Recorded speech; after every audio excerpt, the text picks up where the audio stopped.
Hello dear students. Today we will discuss about few numerical questions on standard costing, that is material variance.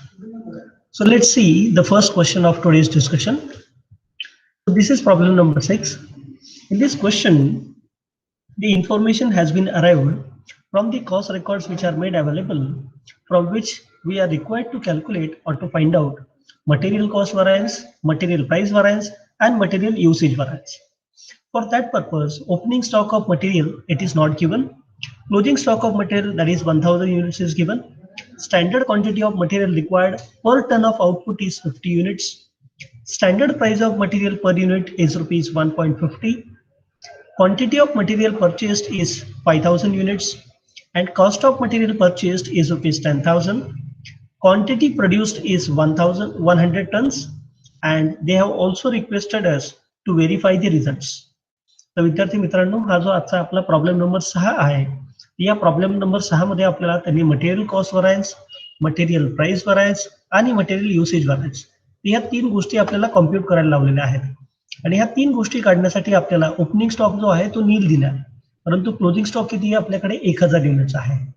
आता main म्हणजे काय असतं, तर कुठलाही व्हरायन्स काढताना आपल्याला स्टँडर्ड क्वांटिटी आणि त्याचे स्टँडर्ड प्राइस या दोन गोष्टी माहिती लागतात. तर क्वेश्चन मध्ये जर तुम्ही पाहिलं तर standard quantity of material required per ton of output, म्हणजे 1 टन आउटपुट काढण्यासाठी आपल्याला किती स्टँडर्ड मटेरियल लागतं, तर 50. परंतु जर तुम्ही इथे बघितलं तर ऍक्च्युअली आपण किती टन मॅन्युफॅक्चरिंग केलेलं आहे, तर 100 टनाचं मॅन्युफॅक्चरिंग केलेलं आहे. म्हणजे आपल्याला स्टँडर्ड क्वांटिटी ही 50 युनिटसाठी किती आउटपुट आहे, तर 1 टन एवढं आहे. परंतु जर 100 टन जेव्हा आपलं आउटपुट असेल तेव्हा क्वांटिटी किती असेल, तर हे काढावं लागेल आपल्याला. त्याचप्रमाणे जर आपण बघितलं तर आपल्याला दुसरा लागतं ते म्हणजे स्टँडर्ड रेट. क्वेश्चन मध्ये स्टँडर्ड प्राइस पर युनिट ही किती दिलेली आहे, 1 रुपया 50 पैसे. खाली आपल्याला दिलंय quantity of material purchase. Material किती परचेस केले, तर 5000 युनिट्स परचेस केलेलं आहे. आणि त्या परचेस केलेल्या मटेरियलची जी किंमत आहे ती किती, ऍक्च्युली 10,000 आहे. मग आपल्याला याच्यामध्ये काय काय काढायचं आहे, तर स्टँडर्ड क्वांटिटी काढायची आहे. स्टँडर्ड प्राइस आपला पर युनिट दिलेली आहे 1 रुपया 50 पैसे आणि आपल्याला ऍक्च्युअल क्वांटिटी काढायची. तर मग आपण हा प्रॉब्लेम आता सोडवणार आहोत. इथे तुम्ही पाहू शकता आपल्या उजव्या बाजूला मी क्वेश्चन्स तुमच्यासाठी ठेवलेला आहे, जेणेकरून हा प्रश्नाचा उपयोग करून आपल्याला जे काय आहे ते कॅल्क्युलेशन करायचं आहे. सगळ्यात पहिल्यांदा आपण काय करणार आहोत की वर्किंग नोट तयार करणार आहोत. वर्किंग नोट कशासाठी तयार करायची, तर वर्किंग नोट आपल्याला यासाठी तयार करायची की आपला स्टँडर्ड क्वांटिटी याच्यामध्ये माहित नाहीये. कारण की क्वेश्चन मध्ये पर टन ऑफ आउटपुट 50 युनिट एवढी क्वांटिटी सांगितली आहे. म्हणजे 1 टन आउटपुट काढण्यासाठी आपल्याला स्टँडर्ड क्वांटिटी किती लागते, 50. तर 1000 साठी किती हे माहिती नाहीये. मग आपल्याला फाइंड आउट करायचं म्हटल्यावरती मग आपण म्हणणार आहे calculation of standard quantity of material required. मग आता जे दिलेलं आहे ते पहिल्यांदा बघूया आपण. 1 टन साठी आपल्याला इथे बघू शकता तुम्ही 1 टन आउटपुट काढण्यासाठी आपल्याला किती 50 युनिट लागतात. मग 1 टनासाठी जर 50 युनिट लागत असतील तर आपण ऍक्च्युअली क्वांटिटी किती मॅन्युफॅक्चर केलेली आहे, तर 1000 टन, सॉरी 100 टन. मग 100 टन साठी किती, आणि म्हणून 100 tons is equal to how much. So therefore here the calculation will be 100 tons multiplied by 50 units divided by 1 ton. Hence 100 tons multiplied by 50 units divided by 1 ton. Here you will get the quantity of 5000 units. म्हणजे standard quantity of material जर आपल्याला किती लागणार आहे, तर ते आपल्याला लागणार आहे 5000 युनिट्स. कारण की एका टनाला 500 युनिट लागतात, तर 100 टनला किती लागतील, तर 5000 युनिट्स लागणार आहेत. सेकंड कॅल्क्युलेशन आता आपण बघूया की actual quantity of material consume, म्हणजेच प्रोडक्शन करताना ऍक्च्युअल क्वांटिटी किती लागली, ती याचं पण आपल्याला कॉम्प्युटेशन काढायचं आहे. कारण की क्वेश्चन मध्ये ऍक्च्युअल क्वांटिटी किती वापरलेली आहे हे दिलेलं नाही आहे. आणि म्हणून आपल्याला या ठिकाणी हा जो प्रॉब्लेम आहे, तर या प्रॉब्लेम मध्ये आपल्याला ओपनिंग स्टॉक दिला आहे, परचेसेस दिलेले आहेत आणि क्लोजिंग स्टॉक दिला आहे. मग आता या तिन्हीचा कन्झ्युम्ड काढायचा आहे, मटेरियल कन्झ्युम. आणि तुम्हाला सगळ्यांना माहिती असेल मटेरियल कन्झ्युम काढताना आपण काय करतो, तर opening stock plus purchases minus closing stock केल्यानंतर आपल्याला काय होतात, तर मटेरियल कन्झ्युम होतात. आणि म्हणून आपण या ठिकाणी मटेरियल ओपनिंग स्टॉक हा नील आहे. परचेसेस या ठिकाणी तुम्ही पाहू शकता क्वांटिटी ऑफ मटेरियल परचेस हे 5000 दिलेलं आहे, त्यामुळे 5000 परचेसेस मायनस जो क्लोजिंग स्टॉक ऑफ मटेरियल आहे तो इथे आपल्याला दिला 1000 युनिट्स, आणि म्हणून 1000 घेतले. So 5000 minus 1000 is equal to 4000 units. म्हणजेच ऍक्च्युअल क्वांटिटी ऑफ मटेरियल किती वापरलं गेलं, तर 4000 युनिट इतकं वापरलं गेलेलं आहे. आय होप तुम्हाला समजलं असेल की क्वेश्चन मध्ये actual quantity of material consumed ही देखील दिली नव्हती, तर ती देखील आपण opening stock plus purchases minus closing stock या फॉर्म्युलाचा वापर करून या ठिकाणी काढलेली आहे. आता आपण प्रॉब्लेम सोडवायला घेऊया जेणेकरून आपल्याला मटेरियल कॉस्ट व्हरायन्स काढता येईल. आता तिसरं म्हणजे याच्यामध्ये आणखीन एक गोष्ट मिसिंग आहे ती म्हणजे ऍक्च्युअल प्राइस पर मटेरियल. जसं या ठिकाणी तुम्हाला दिसते स्टँडर्ड प्राइस पर मटेरियल दिली आहे, परंतु ऍक्च्युअल प्राइस दिलेली नाही आहे. मग आपण या ठिकाणी क्वांटिटी या ठिकाणी आपला टोटल मटेरियलची कॉस्ट किती आहे तर 10,000 आहे. तर ह्या 10,000 कॉस्टला जर आपण युनिटने डिवाइड केलं तर आपल्याला काय मिळेल ऍक्च्युअल कॉस्ट मिळेल. मग इथे तुम्ही बघू शकता जेव्हा आपल्याला 5,000 युनिट क्वांटिटी परचेस करायची असते तेव्हा आपल्याला किती रुपये लागतात 10,000 रुपये लागतात. म्हणजे 5,000 युनिट्सला जर 10,000 रुपये लागत असतील तर एका युनिटला आपल्याला किती रुपये लागतील तर एका युनिटला आपल्याला 2 रुपये पर युनिट लागेल. सिंपल गोष्ट आहे. म्हणजेच या ठिकाणी 10,000 रुपये माल खरेदी केला त्याच्यामध्ये आपल्याला किती क्वांटिटी मिळाली 5,000. म्हणजेच एक युनिट हा आपल्याला 2 रुपयाला बसला. म्हणून या ठिकाणी actual price per unit is ₹2. मग आता आपण फाइंड आउट करूया material cost variance. So to find out the material cost variance, what is required? The formula is standard quantity into standard rate minus actual quantity into actual rate. So here, as you can see in the solution, we have already calculated the standard quantity of 5,000 units. So first of all, we will take the 5,000 units. So material cost variance is equal to standard quantity into standard price minus actual quantity into actual price. So here you can see 5,000 units multiplied by 1.50 because this is the standard price of material per unit, hence 1.50, and actual quantity we have calculated here it was 4,000 units. So therefore 4,000 multiplied by actual price per unit is ₹2. So therefore 4,000 into 2. So here you can see 7,500 minus ₹8,000. So here the material cost variance goes adverse ₹500. Now the next variance that we are supposed to calculate is material price variance. You can see here in the question, they have asked us to calculate the material price variance. Hence the material price variance formula is standard price minus actual price into actual quantity. In the question we have already given the standard price of material per unit is ₹150 and actual cost is ₹2 per unit. So therefore 150 minus ₹2 multiplied by actual quantity we have calculated here it is 4,000.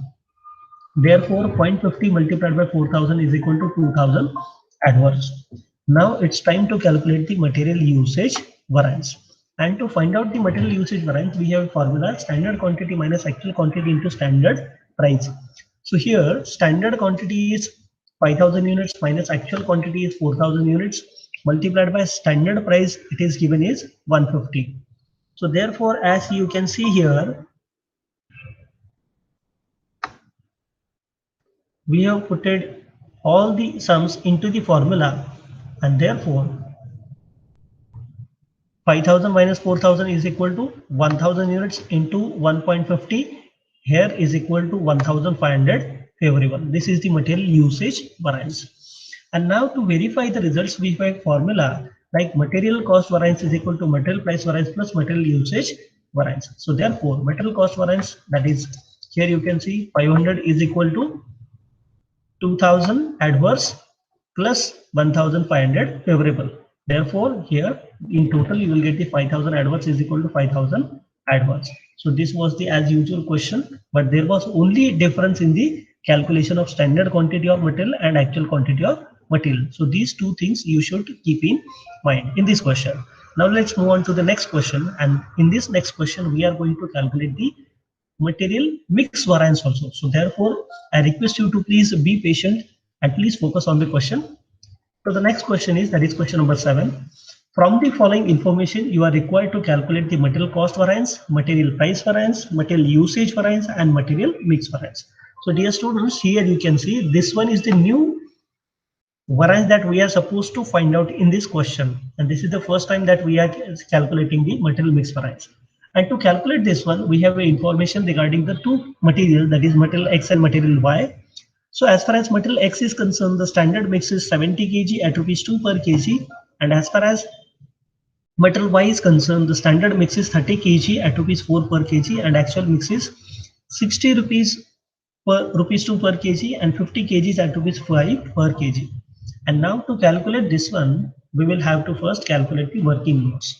And to calculate the working load, here the formula is calculation of standard mixing proportion between the material X and material Y. So here what we are supposed to do is we are supposed to calculate how much is the proportion between the X and Y, these two. Therefore, to calculate the proportion, the simple thing is that you should take material X as to material Y. It means material X च्या प्रमाणामध्ये material Y मध्ये किती quantity वापरली गेलेली आहे या दोघांचं प्रमाण आपण काढायचं आहे. मग तुम्ही पाहू शकता की मटेरियल एक्स हे या ठिकाणी स्टँडर्ड मिक्स मध्ये 70 kg वापरलं जातं, तर वायच्या केसमध्ये हे किती वापरलं जातं 30 kg होत आहे. म्हणजेच या ठिकाणी आपलं हे जे स्टँडर्ड मिक्सिंगचं प्रपोर्शन जे आहे ते कसं आहे 7:3 आणि त्याच्यामुळे आपण याला म्हणू शकतो 710 मटेरियल एक्स ला आणि 310 हे मटेरियल वाय साठी वापरलं जातं. आता आपण इथे काढूया total quantity of actual material consume. तर ऍक्च्युअल किती मटेरियल कन्झ्युम झालेलं आहे तर आपण याचं देखील क्वांटिटी काढायची आहे. मग सिमिलरली ऍक्च्युअल मटेरियल म्हटल्यावरती दोन्ही मटेरियल मिळून काढावं लागेल, म्हणून material x plus material Y, आणि त्यामुळे मटेरियल एक्स किती वापरलं जातं या ठिकाणी ऍक्च्युअली 60 kg आणि मटेरियल वाय किती वापरलं जातं तर 50 kg. म्हणून या ठिकाणी टोटल जे आहे ते quantity of actual material consume हे 110 kg आलेलं आहे आपलं. आता तुम्ही पुढे बघायचं आहे की ते म्हणजे calculation of standard revised mix in kg. आता रिवाइज मिक्स हे काढायचं आपण, कारण की आपल्याला जेव्हा मटेरियल मिक्स व्हरायन्स काढायचं ते तेव्हा मटेरियल मिक्स व्हरायन्स काढताना आपल्याला रिवाइज मिक्स हे काढावं लागतं, म्हणून आपण रिवाइज मिक्स काढायचं. रिवाइज मिक्स कसं काढायचं आपण, तर actual quantity of material consume multiplied by standard mixing proportion. आता actual quantity of material consume तर इथे आपण काढलेलं आहे 110 kg. मग इथे 110 kg गुणिले स्टँडर्ड मिक्सिंग प्रपोर्शन. आता मटेरियल एक्सच्या बाबतीमध्ये स्टँडर्ड मिक्सिंग प्रपोर्शन किती आहे 710, म्हणजे 7 आणि 3 10, म्हणून 7/10 आणि 3/10. तर या ठिकाणी हे स्टँडर्ड रिवाइज मिक्स किती आलं 77 kg. आणि सिमिलरली मटेरियल वाय साठी जर तुम्ही बघितलं तर 110 kg मल्टिप्लाइड बाय 310 म्हणजेच 33 kg. हे स्टँडर्ड रिवाइज मिक्स आहे. तर विद्यार्थी मित्रांनो, मला असं वाटतं की तुम्हाला ही जी वर्किंग नोट आहे, जेव्हा तुम्ही स्वतः वही पेन घेऊन तुमच्या नोटबुकमध्ये हे कॅल्क्युलेशन कराल तेव्हा तुम्हाला हे कॅल्क्युलेशन जमणार आहे. त्याच्यामुळे तुम्ही हा व्हिडिओ पॉज करून पुन्हा ऐका, पुन्हा पहा आणि हे एक्झाम्पल सोडवा, जेणेकरून तुम्हाला हे उदाहरण समजण्यास मदत होईल. तर आता आपण ऍक्च्युअली जो काही आपला क्वेश्चन आहे तो क्वेश्चन सोडवायला घेऊया. क्वेश्चन सोडवत असताना मी या ठिकाणी तुम्हाला दोन्ही गोष्टी इथे अवेलेबल करून दिल्या आहेत. एक म्हणजे प्रश्न देखील आपल्याकडे अवेलेबल आहे आणि त्याचं जे काही वर्किंग नोट आपण केलं होतं ते देखील इथे अवेलेबल आहे. तर पहिल्यांदा आपल्याला काढायचं तो म्हणजे काय मटेरियल कॉस्ट व्हरायन्स. तर मटेरियल कॉस्ट व्हरायन्स मध्ये काय तर standard quantity into standard price minus actual quantity into actual price. तर इथे आता आपण या फॉर्म्युल्यामध्ये बघायचं आहे स्टँडर्ड क्वांटिटी किती दिलेली आहे 70 kg, किती रुपयाने 2 रुपयाने, आणि ऍक्च्युअल क्वांटिटी किती आहे 60 kg 2 रुपयाप्रमाणे. आणि म्हणून मटेरियल एक्स साठी 140 वजा 120 बरोबर तुमचा जो 20 रुपये जो आहे तो फेवरेबल व्हरायन्स इथे दिसतोय आपल्याला. सिमिलरली आपल्याकडे 2 प्रोडक्ट असल्यामुळे आपण दुसऱ्या प्रोडक्ट साठी पण सेम काढणार आहोत मटेरियल वाय साठी सुद्धा. मटेरियल वाय साठी किती आहे 30/4 आणि 50/5. तर त्यामुळे 120 वजा 250 बरोबर या ठिकाणी 130 ऍडव्हर्स व्हरायन्स आपल्याला मिळतोय. पुढे आहे तो म्हणजे material price variance, standard price minus actual price into standard quantity. मग आता या फॉर्म्युल्यामध्ये मी प्राइस टाकणार आहे की आपली जी स्टँडर्ड मटेरियल प्राइस होती ती 2 आहे आणि ऍक्च्युअल प्राइस सुद्धा 2 आहे, म्हणजे हे नील येणार आहे. आणि ऍक्च्युअल क्वांटिटी आपली किती आहे 60 kg. सो नील म्हणजेच काय 0 × 60 is equal to 0, that is nil. म्हणजे स्टँडर्ड प्राइस व्हरायन्स हा 0 आहे, म्हणजे स्टँडर्ड प्राइस आणि ऍक्च्युअल प्राइस दोन्ही सेम असल्यामुळे या ठिकाणी व्हरायन्स निघत नाही. आता तिसरा म्हणजे युसेज व्हरायन्स. तर मटेरियल सॉरी पण आपण मटेरियल वाय साठी राहिलेला आहे या ठिकाणी 4 वजा 5 म्हणजे 1. या ठिकाणी 1/50 बरोबर 50 रुपये ऍडव्हान्स व्हरायन्स येतोय, तो म्हणजे मटेरियल वाय. आता आपण काढणार आहोत ते म्हणजे मटेरियल युसेज व्हरायन्स. युसेज म्हणजे आपण किती मटेरियल वापरलं आणि ती योग्य प्रमाणात वापरलं का. आता या ठिकाणी standard quantity minus actual quantity म्हणजे 60 वजा या ठिकाणी 70 वजा 60 बरोबर 10 गुणिले त्याची प्राइस जी आहे ती 2 रुपयाप्रमाणे. म्हणजेच मटेरियल एक्स साठी आपला जो काही आहे व्हरायन्स तो 20 रुपये फेवरेबल येत आहे. आणि जर मटेरियल वायच्या प्रमाणात जर तुम्ही बघितलं तर 30 वजा 50 बरोबर या ठिकाणी 20/4 म्हणजे 100 रुपये, सॉरी 80 रुपये जो आहे तो ऍडव्हर्स या ठिकाणी आपल्याला व्हरायन्स मिळताना दिसतोय. तर हे होते आपले मटेरियल युसेज व्हरायन्स. आता आपण जो काही नवीन या ठिकाणी व्हरायन्स कॅल्क्युलेट करणार आहे तो म्हणजे मटेरियल मिक्स व्हरायन्स. तर याचा फॉर्म्युला काय आहे तर material mix variance is equal to revise standard material minus actual material into standard price. या ठिकाणी तुम्ही फॉर्म्युला बघू शकता revise standard mix minus actual mix multiplied by standard price. आता रिवाइज स्टँडर्ड मिक्स इथे आपण काढलं होतं, तुम्ही पाहिलं असेल तर इथे रिवाइज स्टँडर्ड मिक्स आपण काढलेला आहे. मटेरियल एक्स साठी किती आहे 77 kg आणि वाय साठी किती आहे 33 kg. तर पहिल्यांदा आपण मटेरियल एक्स साठी काढूया. 77 kg वजा ऍक्च्युअल मिक्स मटेरियल एक्स किती आहे, तर या ठिकाणी तुम्ही पाहू शकता 60 kg आहे ऍक्च्युअल मिक्स. इथे 60 kg तुम्हाला दिसतंय आणि त्याला मल्टिप्लाइड बाय काय म्हटलं स्टँडर्ड प्राइस. तर स्टँडर्ड प्राइस किती आहे त्याची 2 रुपये. म्हणजे 77 minus 60 is equal to 17 multiplied by 2 is equal to 34 favorable. So whereas as far as material Y is concerned, here you can see revised standard quantity इथे आपण काढलं होतं मिक्स काढलं होतं 33 kg मायनस ऍक्च्युअल जे मिक्स आहे ते material Y चं ऍक्च्युअल किती आहे 50 kg. So therefore 17 multiplied by 4 is equal to 68 adverse, and therefore this material mix variance has arrived for material X and material Y, that is 34 favorable and 68 adverse. Now it's time to verify the results, and within the same formula we can verify the results. So here you can see for verification again we have the same formula. Material cost variance is equal to material price variance plus material usage variance. So here again for material X मध्ये जर तुम्ही बघितलं तर material cost variance material X चा किती आहे 20 favourable आहे. 20 favourable मधून इथे तुम्ही पाहू शकता नील प्लस 20 फेवरेबल आहे या ठिकाणी. इथे मटेरियल युसेज वरायन्स म्हणजेच 20 इज इक्वल टू 20 तुम्हाला दिसत असेल. सिमिलरली फॉर मटेरियल वाय इथे मटेरियल कॉस्ट वरायन्स किती होता आपला 130 ऍडव्हर्स होता. प्राइस वरायन्स 50 ऍडव्हर्स होता. म्हणजे 130 प्लस 130 बरोबर 50 आणि 80 इथे बघू शकता तुम्ही मटेरियल वायचा 80 आहे. म्हणजे 50 आणि 80 130 बरोबर हा सुद्धा काय तो ऍडव्हर्स होतो. आता जर ह्यांची आपण बेरीज केली तर मटेरियल एक्स आणि वायची तर वाय हा 130 ऍडव्हर्स आहे आणि एक्स हा